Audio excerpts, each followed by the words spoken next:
dear audience. First of all, it is a pleasure to have you, Audrey, here with us as a keynote speaker for the series of informative journals that ANTRIM has launched as of today, which will take place bi-monthly. ANTRIM journals, tourism journals, will try to address the most up-to-date statistical data, market research results, and deliver instructions on how to use the data with the help of relevant tools. With this being said, we are grateful to our strategic partner, USAID Buy-in Moldova Competitiveness Transition Activity. And I would like to inform also that we have participants from Ukraine. So in this case, as they are new people that doesn't know me, so I will introduce myself. My name is Natalia Tsurcanu, and I'm the Executive Director of the National Inbound Tourism and Inbound and Domestic Tourism Association of Moldova. So since the beginning of the sanitary crisis, ANTRIM has adopted the role of mentor of the tourism industry and aim to provide applied instructions under the form of hand-on training on how to read and analyze data. Today, in particular, besides the analysis, the leading travel marketing, digitalization trends, and post-COVID tourism, Audrey Scott will help you incorporate them into all aspects of digital marketing efforts of your company, especially online distribution channels such as online travel agencies, such as Booking, Get Your Guide, social media tools, Google Maps, and TripAdvisor.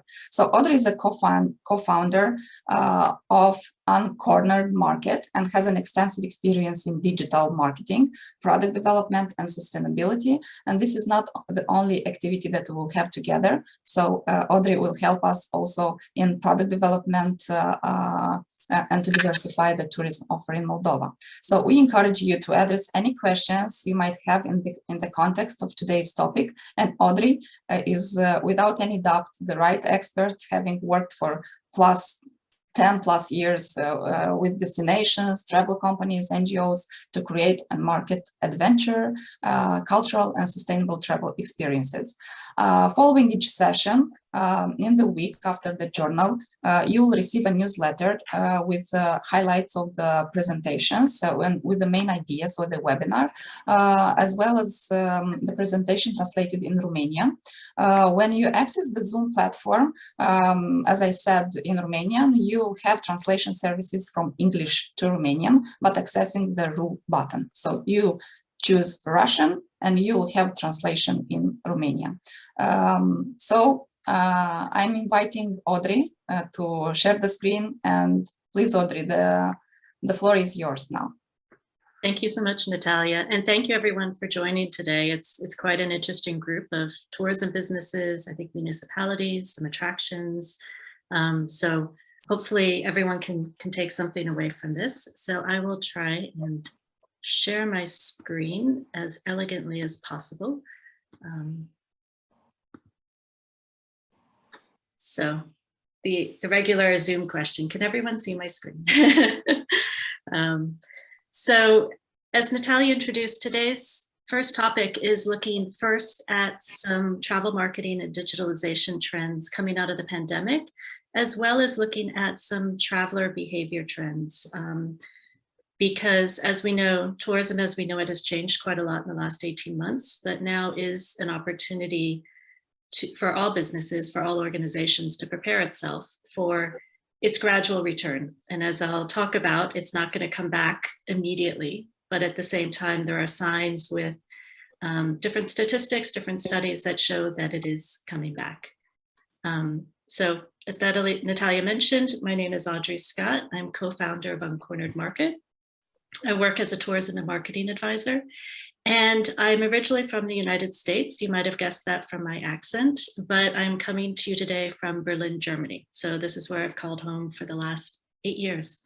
And it's a rather gray day here, so it's a little bit dark on this side. I think you maybe have a little bit more sunshine on your side. So just quickly in terms of what we're going to be going over today, a few trends to kind of look at statistics, see where the tourism industry is going and what travelers are aiming to do and what their behaviors indicate. A look a bit at the traveler journey and life cycle and the role that online profiles and different websites and tools play in that. The role of OTAs, online travel agents.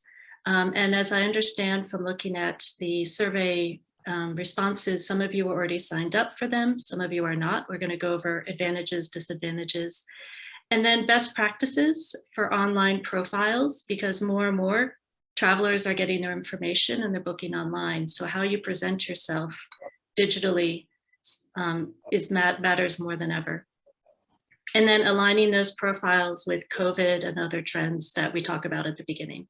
So now is an opportunity to look through and review everything and say, okay, are my online profiles on Google Maps, on Facebook, everywhere, are they aligned with what travelers are looking for? And how can I perhaps change or update my products to meet those demands? And I'll be taking questions at the end, but please also use the chat box. I can't see it right now, but at the end, I'll go through and answer any questions you have there, as well as you can obviously ask questions and, by raising your hand and in person or by Zoom. So where are we now with travel? I think for many people, 2020 and 2021, you kind of felt a little bit like this dog under the blankets. It's been a very difficult year in tourism. In many parts of the world, there's been a little bit of uptake in the United States and Europe this past summer, but or Western Europe, but in many areas, it's just been really tough. However, we need to look forward from 2022 and beyond. And what some recent surveys seem to indicate is that many people, there's been this, they haven't traveled for 18 months and there's this demand to travel. So this is good news. Okay. And if you look at Europe, specifically, the focus is still mainly on domestic travel, but as you see, as 2021 continued, there is an uptick in international travel. People are becoming more confident. They have vaccines now, there's vaccine passports, and it's becoming easier to travel. So on the one hand, there's good news in that travel, the demand is there, people want to travel. But on the other hand, it also shows that it might take a while for some international destinations to get back to 2019 levels, because the focus still at the beginning is domestic. At the same time, the other thing that is happening in terms of what the data shows, and I put the sources for these charts and this information at the bottom because the data, what I tried to do is I tried to find sources that were updated, meaning ideally 2021, because a lot's changed in travel since 2019. And that also had a wide range of countries covered in the surveys or in the people that in the participants, with some overlap with Moldova's target market. And what I mean by that is Europe, as well as some of the groups also include Russia, some of the groups also include North America, but specifically I was mostly looking at Europe. So one of the good news coming out of this research is that many travelers say that they want something new. They want a new travel experience. And I think this is actually an opportunity for Moldova. Moldova, for many people, is a new destination. The other thing that people are saying is they want to learn about new cultures and communities. They want an experience that is authentic. They want an experience that improves their cultural understanding, that helps connect them with people, and that also provides them an opportunity to perhaps learn something for themselves, to grow as a person, as well as perhaps to enjoy the great outdoors. So one of the things that's quite interesting with this global consumers travel preferences chart is, not surprisingly, one of the things at the top of the list is relaxation when they go on a trip, but also nature and the outdoors. And I think this aligns quite well with some of Moldova's work the last few years in developing more bicycling trails and hiking trails and outdoors, and combining that with the culture, combining that with the food, and having this well-rounded experience that people can have relaxation, a bit of outdoors, a bit of food, a bit of culture, and combine that all together. Because right under the outdoor activities is also the quality of food and dining. And I think this is something that Moldova has quite a strength in, and it has been promoting and will continue to promote. So for all of your businesses, think of how you can kind of show in your profile, show in your marketing, this combination of, the relaxation, the outdoors, the food and wine, the culture, the immersion, and the authenticity. Another thing that I just wanted to mention was Booking.com did quite a big research last year with the Global Sustainable Tourism Council, looking at sustainability. And what they've found is that 72% of travelers think the travel companies should offer more sustainable choices. And I mention this not to say everyone should run out and become eco-certified, but I mention this to think about your business right now and think, what are you doing right now that might be sustainable? Maybe you have solar panels. Maybe you have low energy light bulbs. Maybe you're using organic foods, and to start thinking of all your activities and how you might be able to share this information with travelers as well. Now, when it comes to COVID, traveler preferences and how they plan and how they book has changed. Not surprisingly, still today, one of the biggest things that travelers look at is cleanliness. And that's usually the most important thing that they look at, especially when looking for accommodation. The other thing that is really important right now is cancellation policies, flexible cancellation policies. And one of the surprising things is in a recent survey that was done in 2020 and 2021, it showed that in 2021, people are actually prioritizing flexible cancellation over price, which is kind of the first time that that's really happened. Usually people are price focused, especially when it comes to accommodation, but now people are looking more at, okay, what's the flexibility? Can I cancel? Will I get a full refund? This graph right here shows it, but if you dig into the details even more, in Germany and in Italy, cancellation was even more important. So United States, it's less important. Germany tends to be more risk averse. For them, having a flexible or possibility of cancellation is even more important. So when you're thinking about your offerings, when you're thinking about how you're presenting your prices and your cancellation, now might be a time to be a little bit more flexible than you might otherwise be. I know it's not fun as a business to be so flexible, but it also might be a way to give people the confidence that, yes, I can book this now and I can cancel later. And that might encourage them to eventually take the trip. So it's just something to think about when you're thinking about your pricing and also what you're offering to travelers. The other thing that COVID is influencing is a lot more people are looking at road trips.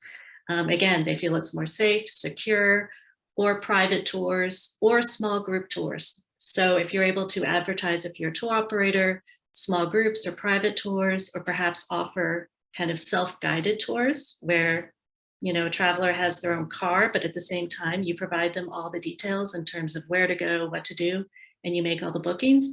These are ways to perhaps adjust your product to meet these new demands.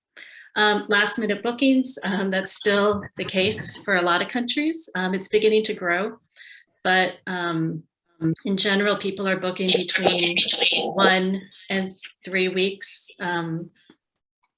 before the trip. And usually for international, it's much more, but people are beginning to have more confidence. They're beginning to book out. So this is another thing, be expecting kind of last minute online booking and seamless.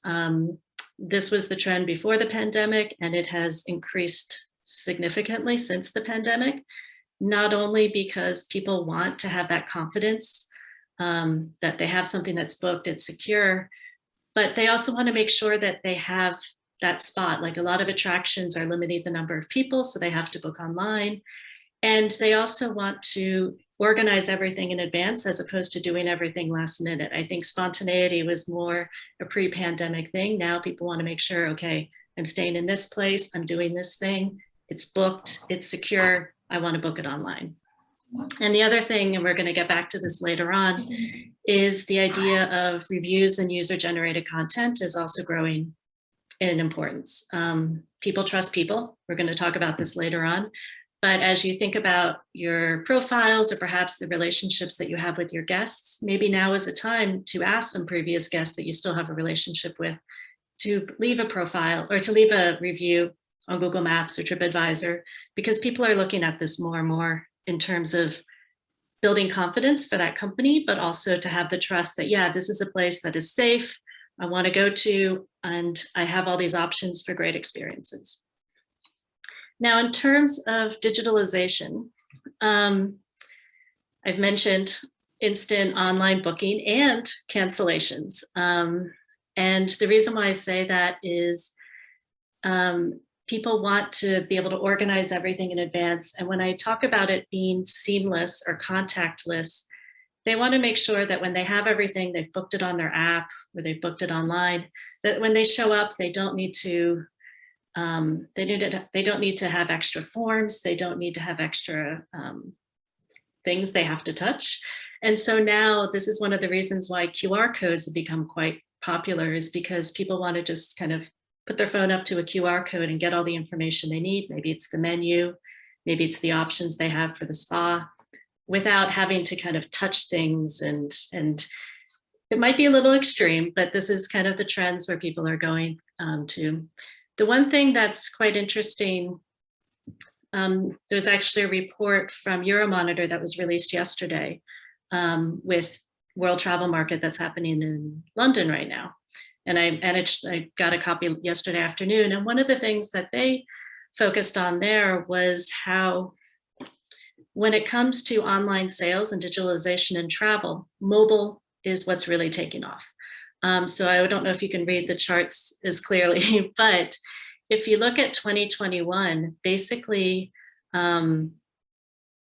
mobile sales are almost the same amount as they were in 2019, even though travel sales overall has decreased tremendously by 40%, I think. So as you're thinking about your digital marketing, as you're thinking about your website, as you're thinking about your profiles, think about how travelers are booking, they're planning, they're researching, and they're booking on mobile. And in some respects, take a mobile first approach. Now, some of the other statistics or research shows that in Europe, mobile is used less for booking. For example, again, Germany, France, Italy, people are still using their desktop more than mobile, but it's growing each year. And the other thing is that many people are focused, they're doing more and more research on their phone. You know, the phone is kind of allows them information, allows them to book, but they're also connecting with other people via their phones. So this again gets to this idea of making sure that your online profiles, people can find you easily, especially on mobile, especially the different apps that they're using. People are using Google Maps more and more to plan their travel. So as travel increases, so will the demand for online, mobile, and kind of this seamless travel option. Now, the other thing that's still a trend is virtual tours, the idea of digital dreaming, connecting with someplace. Now, a lot of people think that this is going to decline as travel returns, but I still think there will be a demand for virtual tours, and they could be something like, you know, a Zoom tour at a winery, or it could be some sort of, you know, video, immersive video experience, or kind of virtual reality experience. I don't necessarily know that I would focus, if I have a limited marketing budget, I don't necessarily know that I would focus my money on virtual tours, but it is something to think about in terms of trying to engage travelers even before they come to your destination, or to kind of encourage them that, yeah, this is an amazing, beautiful, incredible destination. So it will still be there, but I think it will be declining over time. Now, travel marketing trends. Everyone loves to look at Facebook. Everyone loves to look at Instagram. And not surprisingly, in terms of travel marketing, Instagram is winning over Facebook in terms of the reach of the posts. Facebook has really kind of limited recently how people see the posts. And Instagram has also become used more and more as a kind of, it's not only used for dreaming, but it's also used for planning now, because people are looking up hashtags, or they're looking up destinations, and they're looking up all the photos that come under that hashtag or come up under that destination, that location, and they're starting to build their trips that way. So that's not something you can really do as easily with Facebook. So Instagram in some respects is becoming a bit of a search tool for travel as well. However, Instagram is still really important, especially for some older groups. who prefer Facebook over Instagram, because they're used to it. It's where they have their accounts. Video is also going to be leading in social media. So in Instagram, Reels are taking a lot of priority. TikTok is taking off. There's still debate on TikTok in terms of how it converts, but in terms of kind of views, the video is actually, it is increasing. The other thing that is another marketing trend, and this started actually at the beginning of the pandemic, is people are looking for something that's authentic and real. So they don't necessarily want, the flowy dress and the hat, but they actually want kind of a real person, or they want a real story. They want to understand the real situation. So that started at the beginning of the pandemic, and that from the research, it seems like that's going to be continuing. SEO, we're going to be talking about this in a future journal, but search engine optimization for your website, as well as for your online profiles, but especially the website is going to become more and more important, especially if you want to get direct sales, as opposed to going through an OTA, an online travel agent. So this is something we're going to focus on in future journals. Google Travel, I don't know if anyone has paid attention, but Google has been making a lot of inroads in travel, which is always good and bad when Google does something. But there will be opportunities for small businesses here, because especially for tours, they're going to be offering a things to do category, where instead of going through Viato or Get Your Guide, you can list directly. And they're also changing some things up in terms of how they show hotels, which is also going to connect to Google Maps, which is something we're going to talk about later on. So Google Travel is something to pay attention to. And again, sustainability is also increasing. A lot of millennials, so younger travelers, are looking for companies that are doing good or that have a positive impact.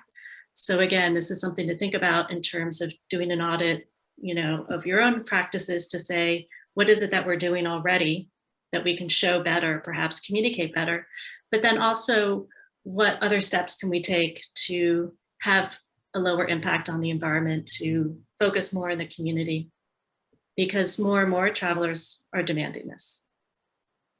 Now, the traveler customer life cycle, there's a lot of words on this page, so I'll try and make this kind of summarize this as quickly as possible. But when you think about the traveler journey, it's similar, I guess you would say, to it's a trip, it's a journey. So it starts usually with the discovery and inspiration phase. I call this the dreaming phase. And this is where people maybe get the idea of Moldova in their head. So maybe they saw maybe they read a travel article, they saw a blog post, they saw, one of the journalists that ANTRIM brought out, they saw their Instagram feed from their trip, or maybe they saw, again, like a magazine article that they wrote.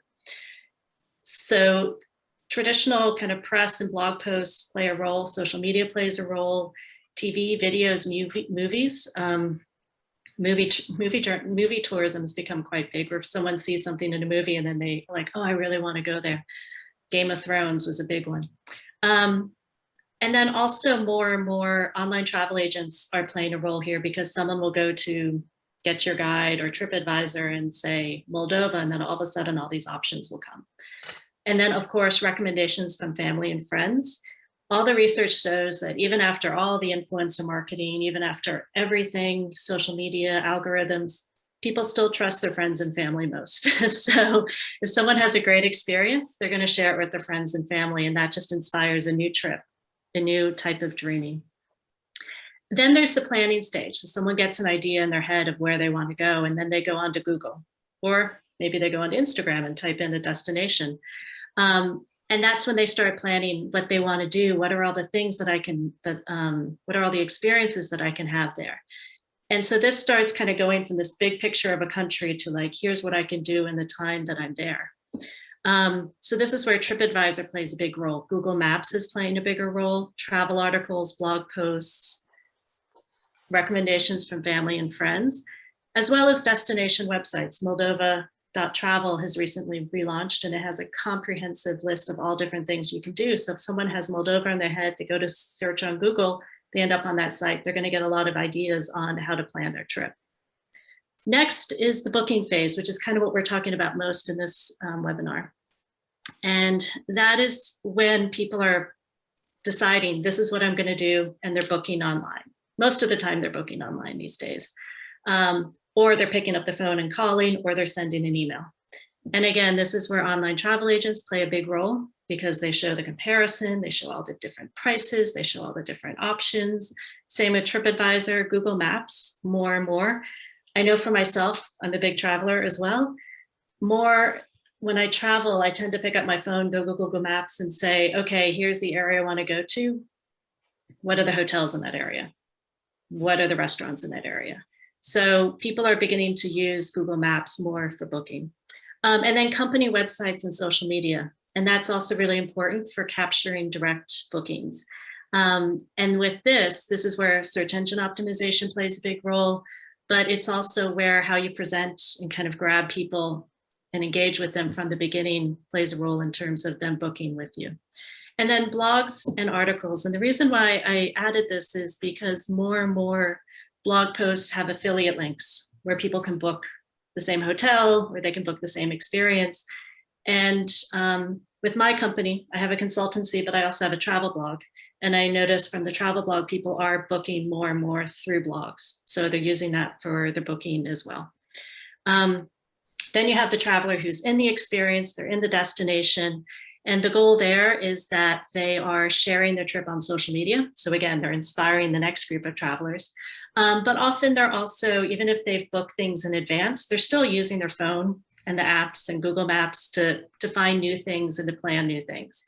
And then post-trip, again, the hope is that the traveler is sharing their experiences on social media, telling their friends about it. But also what's important for companies is for that traveler to post a review. So a lot of online travel agents like booking.com, they send you multiple emails and remind you. But for things like TripAdvisor or Google Maps, that's voluntary. And so one of the opportunities that travel businesses have is to have that relationship with their travelers, with their guests, and encourage them in a polite way to leave reviews, because those reviews do matter. And one of the reasons why they matter especially is that those reviews help smaller businesses kind of get up on the list to the same level as bigger businesses. So it helps provide opportunities for smaller businesses who might not have the same marketing budget. Now, in terms of the types of online profiles and how they're used,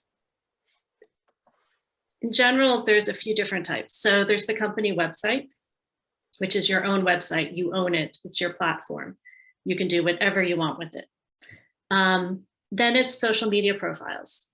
And a lot of companies end up using their social media profiles, like their Facebook page or their Instagram page, almost as a website, because it provides maybe some similar information, contact details, but it usually has updated information. I know for myself that when I'm searching for something and I think that the website is old, I tend to go to their social media pages to see if there's better information or updated information. But the challenge here is that you don't own those platforms. Instagram, Facebook, TikTok, they own the platforms. And so it means that you are dependent upon them for hosting, but also you're dependent upon them to share that information. And as we've seen with some of the outages, that can be a problem if you are completely dependent on Facebook or Instagram. Google My Maps or Google My Business, this is growing in importance. We're going to talk a little bit more about that. That's because one of the reasons why is people are doing location-based searches more and more. They're putting in a destination and they're seeing, okay, what are the hotels there? What are the restaurants there? What are the attractions? And they're beginning to plan their trip that way. That's especially true on mobile phone. TripAdvisor, technically TripAdvisor is not an online travel agent. It's technically a meta search because it makes its money off of the bookings you make with online travel agents. But TripAdvisor, again, has a really important role in terms of, especially for an emerging destination, it's where people go to plan their trip, meaning what can I do there? What did other people say? TripAdvisor is very much based on reviews. What are the pictures? What did they tell me? And then finally, Online Travel Agent, which is a third-party website.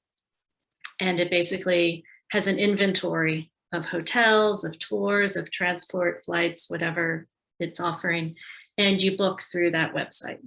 Now, as part of the sign up for this webinar, we asked you to share your different online profiles. So I went through the results yesterday, and from the group here who signed up, we have most people have social media. Then you also have about half the number of participants who have their own website. Not very many are signed up for an OTA, and that means at least one OTA. There are a few people who are signed up for like 3 or 4, but I just counted this like per business. As well as there's probably about less than half that have their own Google Maps profile. And then even smaller amount that has TripAdvisor. So there is an opportunity in this group to add more online profiles, and for those who already have them, to review what you have to say, okay, am I sharing as much information as I can, and am I sharing the information that aligns with those traveler trends that we talked about earlier? Oops. Now, in terms of the online bookings, most people are getting them through social media. So they're getting a message and taking a booking that way, followed by people who are having direct bookings through their own website. And then finally, lower than that is online travel agents. So it seems like for this group, there's not a lot of bookings that are happening right now through online travel agents, but it's also a little bit skewed because accommodation, the results were that the accommodation tend to have more bookings through like booking.com than some of the other types of businesses. So just a little bit of information about this group that signed up. Now, why do travelers use online travel agents? It's basically because it makes travelers' lives easy. They have a wide selection of choice. They have this idea that they're getting a good price. This isn't always the case, but again, these online travel agents are very smart in making it sound like you're getting the best, lowest price. They trust them, and I think this is actually important coming out of the pandemic, where a lot of travelers feel like, oh, this is an international company, so my booking is safe, or this is an international company, so they've already vetted or they have already checked all the rooms or the accommodation or the tours that they're listing. So it provides that extra layer of confidence, especially when it comes to international travel. It's convenient. You can book everything in one place. This is happening more and more where places aren't just selling tours, but then they're also selling the accommodation that goes with it.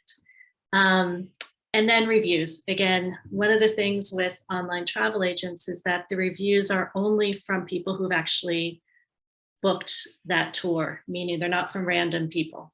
There's been a lot of stories in the last few years about all the fake reviews on TripAdvisor, all the fake reviews on Google Maps, because they're actually companies that are set up just to create fake reviews. But with online travel agents, the people who review are the ones who actually did book the trip. That doesn't mean that there are not some fake ones there, but in general, it means that people have paid money for that experience. And so they've taken it. Now, the benefits for a company for using an online travel agent, and especially for a smaller company, is the market reach and distribution. This is the biggest thing, especially for a smaller or emerging destination. One of the other USAID projects I worked on was in Kyrgyzstan a few years ago. And many of the small rural guest houses went on booking.com as part of that training and project. And one of the interesting things is that they found that being on booking.com actually extended their season, because before travelers were going through the region, but they didn't realize there was a hotel there. Because these are areas that didn't have a lot of information about them. But once they're on booking.com and they literally appeared on the map, people started stopping, and it started extending their season as well. So they started getting bookings in November and December, while previously they never had that. So it really does increase the market reach. There's also marketing and SEO benefits, because these companies spend a lot of money on SEO, and we're going to look at that in a few slides to make sure that they appear at the top of Google. This is a good thing, and it's also a bad thing. It provides online and credit card booking, and And in some places, this is an advantage where it's difficult to set up online booking or credit card bookings locally. The example I talk about in Kyrgyzstan, with the banking system, it was really hard for companies to set up direct booking on their website. So booking.com played a role in terms of they could take a credit card booking, but at the same time, the people paid locally in cash. So it provides that security with the online booking. Direct booking possibilities, as I mentioned. It also provides an opportunity to, well, this is an interesting statistic. One report that I saw said that around 64% of travelers research on an OTA, but then actually will go directly to the company to book. So this is also another opportunity for especially smaller businesses where they do have their own website or their own online profiles, that if someone finds them on an OTA, they can search on Google and find them and book directly. And I know that I've done that myself with hotels because I want the hotels not to lose out on the commission. And the other thing is opportunities for small business. As I mentioned, if you have good reviews, then you have an opportunity to kind of compete with some of the bigger hotels as well. But there's also a lot of downsides. The biggest one is the high commission rate. So you're basically paying often 15, 25, sometimes 30%. This is kind of your marketing cost or your acquisition cost. So that can be lower profit per booking. Often the OTAs rank higher on Google, as I mentioned. There's also pressure to lower prices or to list the lowest price. And also sometimes there's delays in payment. I know some colleagues of mine have said that it's taken months for them to get their money from Viator or Get Your Guide. So there's also sometimes that delay. And it also can sometimes be difficult just even to get listed because they have a series of criteria that you need to meet. So the goal here is not to depend on online travel agents, but to have a mix. So to select a few that are aligned with your target market, the type of travelers that you have or that you want to have that, you know, focus on that group. For example, in the United States, people mainly use Expedia. In Europe, people mainly use booking.com. So figure out kind of what works with your target market. But then also to have a really strong website and a strong online presence with your other profiles. So that's what we're going to look at a little bit. Now, just briefly, just because I realize I'm taking a little bit of time here, in terms of when I mentioned that OTAs tend to rank highly on Google, these are just searches for hotel in Chisinau, and the individual website is at the bottom here, which is Hotel Chisinau.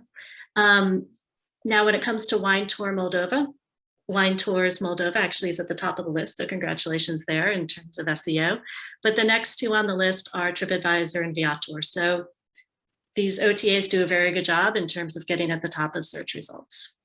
Now, looking at the rise of Google Maps or Google My Business, again, when it comes to searches on the desktop, the Google Maps profiles tend to appear at the top. It's beginning to have a bigger space at the top. And then also when you're looking on the phone, again, you look up Wine Tour Moldova, the first thing that comes up is not the Wine Tours Moldova website, but it's the Wine Tours Moldova Google Maps profile or Google My Business profile. And again, also when you're looking on the phone, if you search for a hotel in a certain area, it'll give you an idea of what hotels are there. And if your hotel is not there, then how are travelers to know that there's anything in that region? So best practices. I always like to take the idea of inspire, inform, and convert. And when I mean convert, meaning get a booking or create that connection. So the first thing, and I'm going to say this over and over again, is just make it easy for travelers to find you online. Make sure that your business is in all the main areas, Google Maps, TripAdvisor, your own website, and make sure that it's properly named, the contact details are there. The other thing is dazzle with great photos and descriptions, make people think, wow, that is like, I can imagine myself there. We're going to talk a little bit more about photos. Make sure your information is updated, earn trust with reviews, and also consistency across your profiles. I can't tell you how many times where I'll go to a Facebook page and I'll find different information that's on the website, and that'll be different information that's on Booking. that doesn't instill trust in a traveler. So make sure that there's consistency in information as well as everything is updated. And again, make it easy to book online, whether it's direct with your website or provide options for travelers.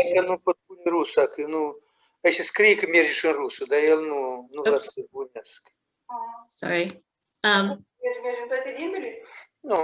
Yeah, okay, thank you. Now, in terms of making your profile stand out, in terms of descriptions and highlights, I tend to think in the rule of 3. And this is something that I also do with storytelling when I train in storytelling. And the idea is to put your tourist hat on. Think about like think about the tourists that are visiting you, or think about when you're a tourist. So what are the 3 things that make your tour, your accommodation, your guest house, your winery, your wine tasting experience unique? And include this in the summary description. And the reason why I say that is there's a lot of summary descriptions that all sound the same. You know, it's like small guest house in beautiful countryside. That could be anywhere. That doesn't really tell me much about why that guest house or why that tour is something special or unique. And if you have more space and you have an opportunity to list the highlights, I think of them as wow moments. What are the experiences that when travelers leave, they're going to be telling their friends and family about? So on a tour, maybe it's an interaction at the winery, the wine tasting, the combination with the food, meeting the farmer, going to the market, or maybe it is connected to some sort of amazing nature, an outdoor activity. And I also connect that with how do you want travelers to feel? So think about like the feeling that they'll get from that experience or from that accommodation. And the other thing to think about is, what are the top 3 questions that tourists ask you? And is that information in your profile? Because if that's not in your profile, that probably means you should have it there. So that way, A, you're not answering the same thing over and over again, but it also shows that this is important information that travelers want to know. So one way to think about if you're having trouble thinking like, well, what makes my tour unique, or what are these wow moments? Look at the reviews that travelers have already given you. What are the themes, or what are the experiences, or what are the topics that come up more and more? And those are going to be the things you should be including in your profiles. Now, photos. Now, photos are becoming, again, more and more important. And in the profiles that I did review on booking.com and on Google and some of the websites, it seems like participants here, many of the participants who have online profiles, are doing quite a good job with photos. But I did also still see some very dark rooms. I saw some dark office buildings, or kind of offices, which as a traveler, a dark office, if you're a tour company, that doesn't tell me about the tours that you're selling. So even if you have a nice office, I don't know what that means in terms of the experience I'm going to have. So think about how your photos don't just represent what you're offering, but all the things around it. So for example, if you're in accommodation, obviously most important, it's your photos of the rooms, the bathrooms, the breakfast, but also be sure to take photos of what's around you. What are the attractions? What are the experiences? What are the bike routes? And show people in those photos. There's one thing, the idea behind this is that you allow travelers to imagine themselves there. When they see a person or they see another traveler engaging, having fun, in their head, they start thinking, oh yeah, that could be me. The other important thing is to include photos of local people, because again, this connection to culture and authenticity is really important everywhere, but especially in Moldova. And the other thing to consider in terms of COVID is if you have outdoor options, maybe it's outdoor eating, maybe it's outdoor wine tasting, other nature-based or outdoor activities, start uploading those photos as well, because again, this is what people are looking for. They're looking like, oh, it's a restaurant. Is there a place that I can sit outdoors? Wine tasting. Do I have the option of outdoor wine tasting if I want? And the other thing is to make sure that the people in your photos match your target audience. If you want to attract families, make sure that your photos have pictures of families in them, because otherwise it doesn't look like a family-friendly destination or a family-friendly place. So match the travelers that you're trying to attract with the photos that you share. And one thing in terms of the statistics is, in general, travelers tend to look at least 9 photos before they book.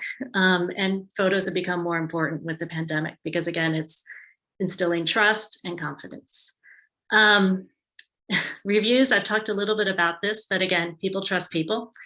So more and more, I think one statistic said that 40% say that reviews are even more important now than before the pandemic, because they're also looking for things in the reviews regarding safety, health, hygiene, as well as what's around. What can I do? I'm at the accommodation. What are the bike trails I can take? Or, you know, is there a nearby winery?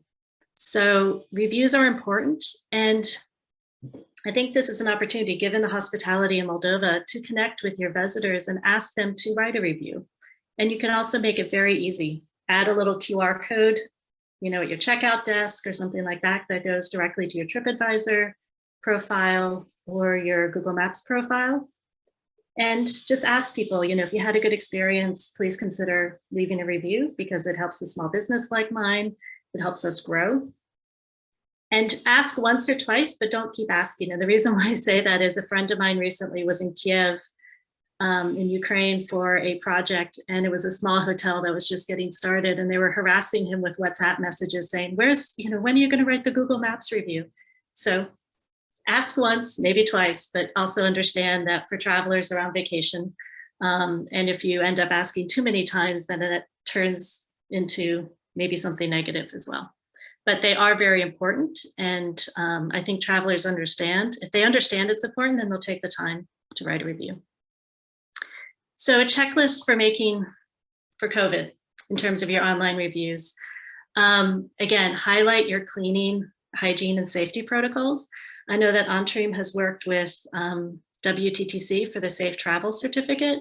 If you're one of the, I think it's 21 businesses who has that, be sure you're displaying that on your different, you know, social media pages, your website, but also mention it in your booking.com or other profiles, because travelers are worried about, or they're looking for, they will want to make sure that the places that they visit are taking care about cleanliness, they're taking care about social distancing, they're offering outdoor options, they're offering small groups. Again, highlight flexible cancellation and booking, because that's also higher priority. Focus on any outdoor nature-based activities, because people more and more are looking to be outside. They don't want to be in crowds. They want to connect with nature. Many times with their families, they want an experience outside where they can connect with themselves. Highlight your sustainability efforts. Talked about this before in terms of if you are doing something related to, you know, your organic food, working with local suppliers. Be sure to highlight this. Don't make stuff up, because travelers will figure out pretty quickly if you're saying that you're green and you're not. But just take a look to see what you're doing, or perhaps what more you could do. And most importantly, keep everything updated. Now for Google Maps, I want to leave time at the end for questions. So I'll go through this very quickly. Essentially, make sure that your company has a Google Maps profile, and make sure that you have signed up for a Google My Business account. Now, when we send out this presentation and information later, I'll provide some links if you don't. But the idea behind this is this allows you to claim your business. So that way you have many more options in terms of what information you can put. And it also prevents other people from taking your profile from you and perhaps posting things that are not, you know, accurate. So the most important thing I can say is make sure you sign up for a Google My Business account, set up your Google My Maps account, and claim your business. And be sure that you put in clear categories, because again, people are searching. You can see from the screenshots from my phone, I'm searching for winery in a certain area, I'm searching for hotel. Make sure that your categories match what you're offering so people find it in the searches. Put a clear description of what you offer. There's so many, I found, even looking at some of the examples, there are a lot of different accounts that it just says hotel, but it doesn't really tell me what it is you offer, that you maybe offer cooking classes at the same time, or you offer wine tasting at the same time. So be descriptive. Make sure your website is linked. High quality photos, we've talked about that. Reviews, talked about that in terms of asking people to leave reviews, and the more detailed, the better. And then also highlight the COVID considerations in terms of outdoor options, cleaning profiles. So some easy wins. Again, make sure that you claim your business, make sure that your details are there, that your website, your phone number, that your location is actually accurate, because people are going to use it to find you. And make sure you have your hotel details. This was one that I thought was quite comprehensive in that it also listed a bunch of amenities at the hotel, which again allows people to understand what's possible. Make sure your titles, descriptions, photos, are they making a good first impression? I would say, again, I just did a quick search for Winery Moldova, that these do make a good first impression. But again, the idea is that if you have more detail of the description, it allows people to understand what makes this place unique. And for Booking.com, the profiles that I saw were quite comprehensive, but just a couple things to mention is more and more, they have options to highlight your health and hygiene. And again, travelers are looking at that. So go into your account and take a look to see if you can highlight some of the safety features, the cleanliness. If you have that WTTC Safe Travels badge, mention that. And then also with activities, travelers more and more want to know, what can I do around there? So highlight what the activities are and highlight what's around. For Viator, again, the few accounts that I saw were quite good. So this is maybe an idea for other people who are thinking of setting up Viator accounts to look at what's already been done. But the idea of an engaging tour description, think about those wow moments, those 3 highlights, and make sure that you review what you're putting there and do they really match those wow moments. What's included, go beyond the obvious in terms of making people feel like this is something special, unique, local, authentic. And the other thing is highlight the COVID considerations. This is an option that Viator has put recently. So if you haven't updated it, now's the time to do it. And the takeaways from all of this is going back to that first slide, travel demand is increasing. So now is the time to prepare for its return and to make sure that all of your online profiles, whether it's your website, your Google Maps, your TripAdvisor, your profiles on OTAs, that they have all the updated information, but that they also have all the information that travelers are looking for regarding cleanliness, options for outdoor activities, flexible cancellation. So when you get this presentation or the summary in a few weeks, go back to all of your different profiles and say, okay, have I taken consideration of all of these COVID traveler trends or preferences and make sure that my profile meets those. Make it easy for travelers to find you. So if you don't have a Google Maps account, that's an easy one to start. There's a lot of resources available, and we'll provide some also with this journal and the follow-up. And ultimately, even though we've been talking a lot about digital and a lot about digitalization, travel is a human exercise. So even though we need all these tools to get people there, what they're going to feel and what they're going to go home and tell their friends about is the human interactions, the connections that they had with people. So there's a lot of work in terms of digitalization and marketing to get people there, but ultimately travel is a human exercise. And also just quickly with ANTRIM and with the Moldova Competitive Transition Activity, the USAID project, I will be able to review a certain number of profiles. So please get in touch with ANTRIM. I can give you some feedback on those things. So now I will take questions. I will stop sharing my screen since you're probably tired of seeing all these slides, and return back to the regular Zoom. So are there any questions? So far, I have had a look and there are no questions, only thanks for the excellent presentation. Okay, so I was going to say there are a couple questions that came up. Sorry, let me open it, that were in the survey that I could answer those first. One was information about how to practically start promoting the online environment, steps, mistakes to avoid, how to establish stable contacts. I think a lot of the information that I presented here in terms of first steps to kind of get your presence online. In the summary, I'll provide even more details if people want to go even further into kind of best practices for profiles. But I think the idea is to be online in the places that people are using to search. So that means your own website, Google Maps, TripAdvisor. And if you want to work with an online travel agency for small businesses, it can be quite advantageous.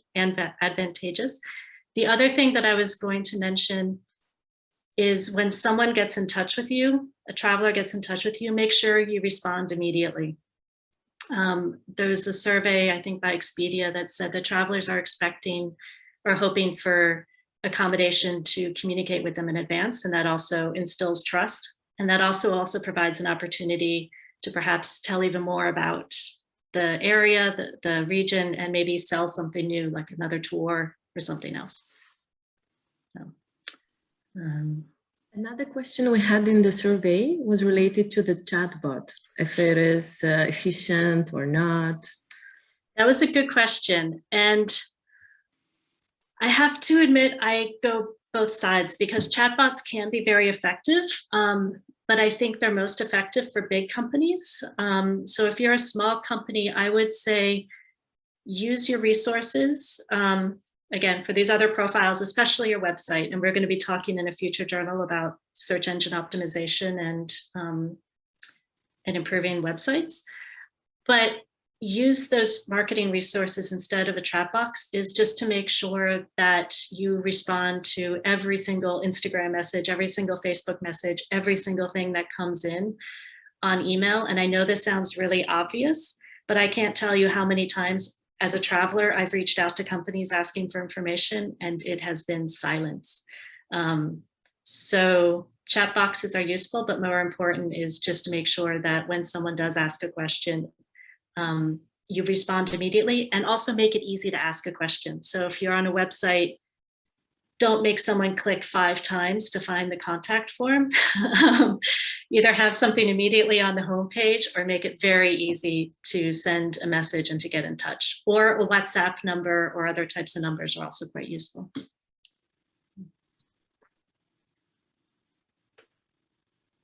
So any other questions?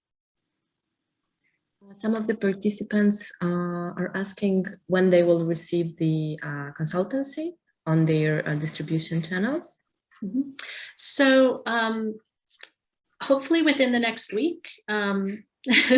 So ANTRIM will work out in terms of how we organize collecting the profiles and then also distributing the feedback, because obviously it would also be translated. So my hope is within the next week. Yeah, if not, maybe 10 days, but sooner rather than later. And again, now is a really good time.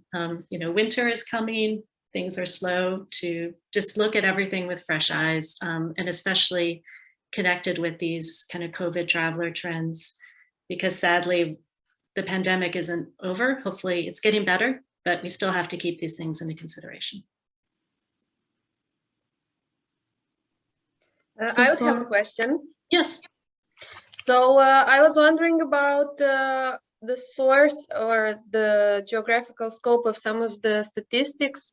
Namely, 2 of them caught my eye and they were on the same slide.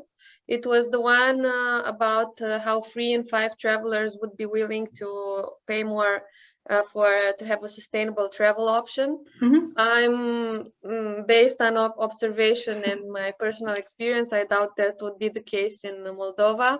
Mm-hmm. And similarly with how travelers are more inclined to go somewhere that shows very diligent concern for hygiene and anti-COVID.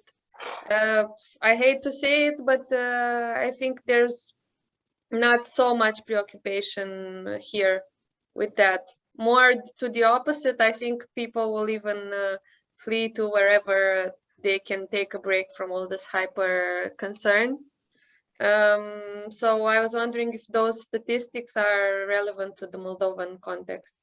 So I should have mentioned at the beginning that the focus is on international travelers. So not domestic, so not Moldovan travelers. Now, getting back to the source. So the statistic about the 3 and 5 are willing to spend more on a sustainable experience, and also booking.com had similar results from their survey.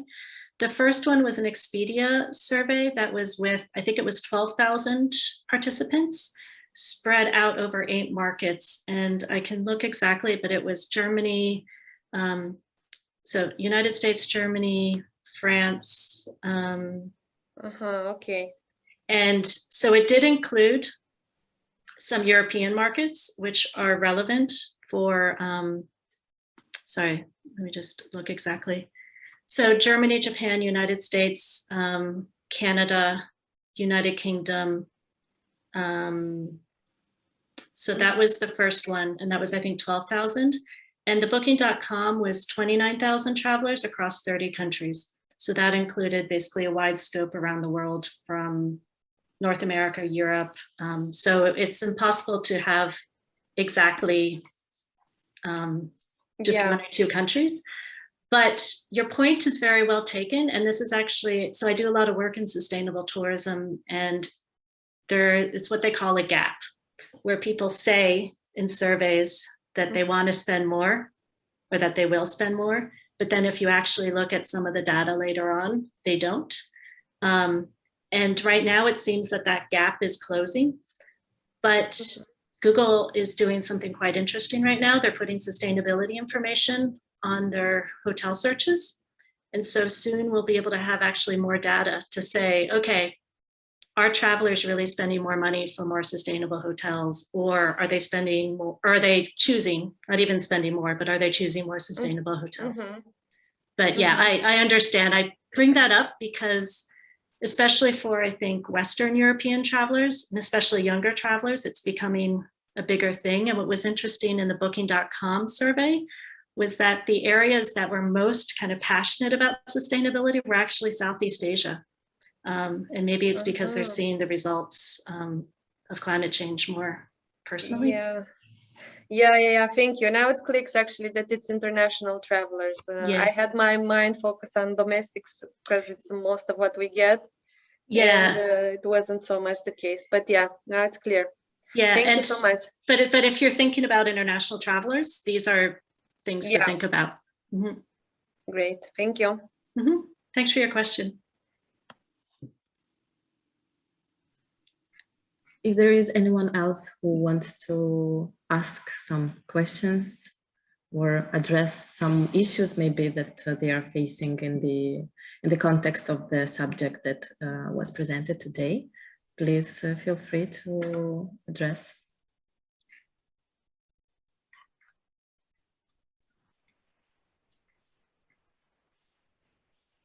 Hello, Joe. Go ahead. So my name is Joe Lupashko.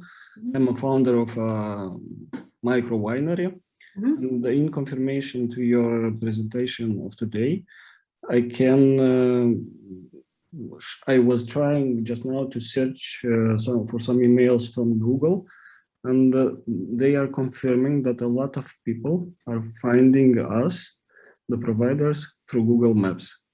It was amazing for me to discover that after filling my Google business profile, there were a few thousands of people that I was not advertising to. So they were just searching for our winery, which is spelled pretty hard for foreigners. Yes, that is the task to do in a half of a day, but often it works better than the official website. So just do it, go ahead and follow the algorithms. Thank you. And thank you for sharing. That's fabulous. First-hand experience is the best. And also, I'm not going to offer your help to others, but I'm sure that people can also go to your profile now on Google Maps and look for themselves. So thank you. Bună ziua! aș dori să întreb referitor la viziunea turiștilor, referitor la spa turism, adică ce ar fi cel mai în vogă și le-ar plăcea cel mai mult să beneficieze venind în Republica Moldova.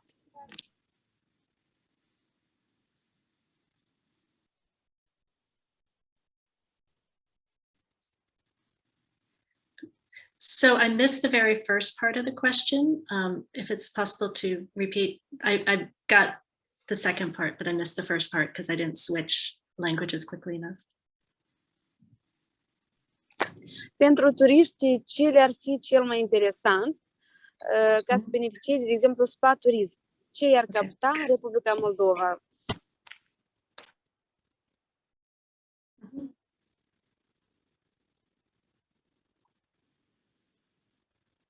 Okay, thank you. I missed the spa tourism, so that's very important. So wellness tourism is increasing, or it's expected to increase because people have had a really hard pandemic. I have to admit, I don't know the specifics of spa and wellness tourism in Moldova, so I'm going to probably ask a few questions or put some ideas out there, because as I said, I'm not an expert in this. But one of the things is whether there are, let's say, traditional spa treatments in Moldova that are different. I know that for myself, when I travel, I'm often looking for what's unique to this place. So for example, one of the last trips I took before the pandemic was to Asia, and I did a stone bath in a farmhouse because it was something really different and unique, and it had a really interesting history that went back hundreds of years. So it was a spa treatment, but it was clean, and it was in a family home and everything, but it also had that cultural connection. So it's not something that I can just go to a spa in Berlin and do. So again, think about what's unique or what's different, but also presented in a way that it's, you know, again, very clean and luxurious and relaxing. So that would be my first thing is, again, I don't know specifics for Moldova in terms of traditional spa treatments, but think about what might be, yeah, kind of a cultural, maybe going back, what is something, I don't know if it's bathing in wine, probably not, but also if you can connect the spa treatments to some of the other specialties in Moldova, like the cuisine, the wine, and kind of do almost like multi-sensory or multi-experience, multi-dimension type experiences. That way, it's something that they can't really get back home. And it getting back to some of the things I talked about in the presentation, having the reviews from other travelers, but then also showing photos of travelers just completely relaxed or enjoying the spa, and also the nature around there, because I think that's also I think that's becoming more popular with wellness retreats, is combining the treatments with kind of untouched nature, or if there's some sort of special kind of architecture in the spa. So I hope I answered your question a little bit.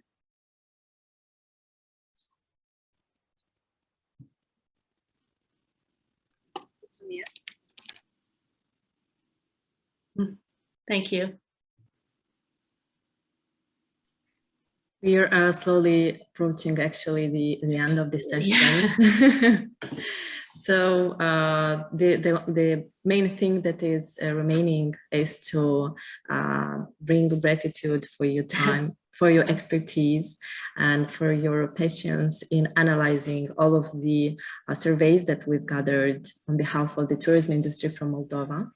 And thank you once again for this personalized approach. Thanks to the audience who had the quite proactive approach. Many of them have remained up until the end, actually 98% of them, and this is a good sign. We would like to announce you once again that we will soon let you know about the criteria of selection of the participants who will benefit from personalized consultancy on the online channels, on the website and of the companies. And at the same time, do not hesitate to let us know if there are any other details that maybe you would need to receive from ANTRIM's behalf. And we are looking forward to launch the next session, which will be on the SEO, the search engine optimization. So far, this was the first session. I think it's been a success. And thank you once again all for your participation. Yes, and thank you. And the fact that we still have so many people and we're almost at 1 hour and 15 minutes, that's great. And again, please be in touch with ANTRIM or me, and look forward to working with you in this next year. Yes, and I would like to extend thanks to the strategic partner of ours, which is the USAID Age Buy in Moldova Competitiveness Transition activity, with whose help this activity has been possible. Thank you once again. Thank you. Bye-bye.